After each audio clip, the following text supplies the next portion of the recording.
ഉദനൂർ ക്ഷേത്രപാലക ക്ഷേത്രമുറ്റത്ത് വിരിഞ്ഞു നിൽക്കുന്ന ഈ 1000 ചെണ്ടുമല്ലിപ്പൂക്കൾ ഒരു തിരുവോണക്കാഴ്ച മാത്രമല്ല, ആചാരവും അധ്വാനവും കൃഷിയും പ്രകൃതിയും ചേർന്ന ഒരു അധ്വാന കഥ കൂടി അതിന് പിന്നിലുണ്ട്.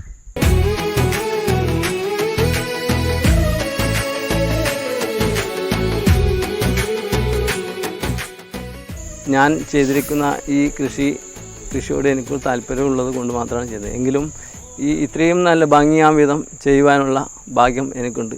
എങ്കിലും നമുക്ക് ഇവിടെ വരുന്ന ഫോട്ടോ എടുക്കുന്ന കുട്ടികളും വലിയവരും ചെറുപ്പക്കാരും ആൾക്കാരും എല്ലാം ഒരുപാട് ആൾക്കാർ ഒരു ദിവസം വരുന്നുണ്ട്.